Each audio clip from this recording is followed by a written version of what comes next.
Hi friends, ఈరోజు మీ అందరితో ఒక మంచి విషయాన్ని పంచుకోవాలని ఈ వీడియో పెడుతున్నాను అనమాట.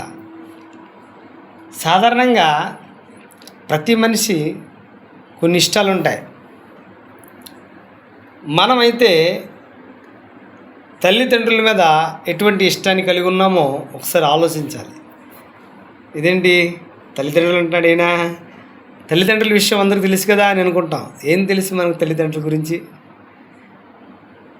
తల్లి తన గర్భంలో పిండం పెట్టిన కాడ నుంచి అంటే 9 మాసాలు అనేక ఆపసోపాలు పడి ఎంతో బాధను భరించి కని పెంచి పోషిస్తుంది తల్లి. తండ్రి కష్టాన్ని కూడా కడుపులో దాచుకొని తన పిల్లల కోసం ఎంత కష్టపడతాడు. తల్లి కూడా తను తినక ఉన్న దాంట్లో తన కూతురికి తన కొడుక్కి శుభ్రంగా పెట్టాలని ఎంతో ఆశపడుతుంది తల్లి. తండ్రి తన కష్టానంతా కడుపులో దాచుకొని ప్రతి విషయంలో నా బిడ్డలు బాగుండాలి, నా బిడ్డలకి ఏదైనా అందించాలి, స్థలాలు పొలాలు ఇళ్ళు వగైరా అని అందించాలని ఎంత ఆశపడుతూ ఉంటారో వాళ్ళు. ఎంత కడుపు మార్చుకొని తినక ఎంతో కష్టపడుతుంటారు. మరి వాళ్ళ కోసం మనం ఏం చేస్తున్నాం? నేడు ఎలాగుందంటే ఎక్కడ పడితే అక్కడ ఉన్నాయి. ఏంటయ్యి? వృద్ధాశ్రమాలు. ఎంత బాధపడాలి మనం. చిన్నప్పుడు తండ్రి తన సుఖాలని అన్నీ వదిలేసుకొని తన కష్టపడి నన్ను పోషించినప్పుడు మనం ఏ విధంగా ఉండాలి? మన అమ్మ నాన్న ఎలా చూడాలి మనం? కాబట్టి మన తల్లిదండ్రులను ఎలా చూస్తున్నామో మనం కూడా గ్రహించగలగాలి. కాబట్టి ప్రతి విషయంలో కూడా అమ్మ నాన్నని మనం గుర్తించుకోవాలి. వాళ్ళ పడ్డ కష్టం అంతా ఇంత కాదండి. కాబట్టి మ్యాక్సిమం మన అమ్మ నాన్నను మనం చక్కగా చూసుకోవాలి.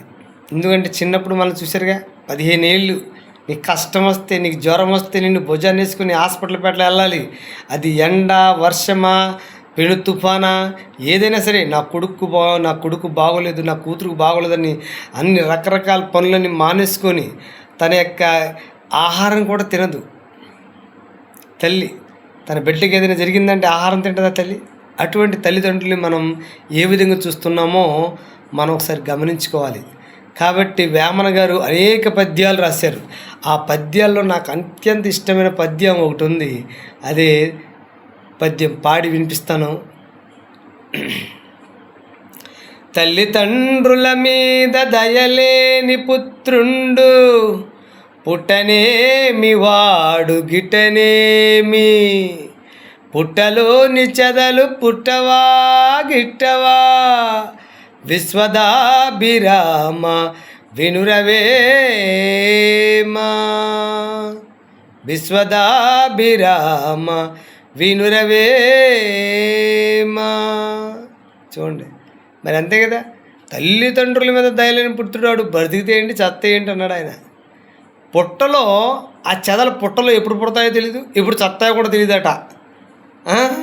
ఎంత అర్థం దాగి ఉందో చూసారా. కాబట్టి మనం ఉన్న సమయాన్ని ఆ తల్లిదండ్రుల కోసం మనం ఉన్న స్థితిని ఆశిస్తాడు ఆయన. మా తల్లిదండ్రులు ఏంటంటే నా బిడ్డ బాగుండాలి, నా బిడ్డ ఏం పెట్టినా గంజి నీళ్ళు అయితే పెట్టినా ఏం పెట్టినా తాగి తినేసి ఉంటానని వాళ్ళు ఎంతో మన దగ్గర ఉంటాకి ఇష్టపడతారు. వాళ్ళ ప్రేమను మనం అర్థం చేసుకొని దగ్గర పెట్టాలన్నమాట. మనం దగ్గర పెట్టుకుంటే చాలు, మనం గొప్పగా ఆశీర్వాదానికి కారణమవుతాం మనం. కాబట్టి మనమందరం కూడా మన అమ్మ నాన్నని బాగా చూసుకోవాలని ఆశపడుతూ thank you my dear friends.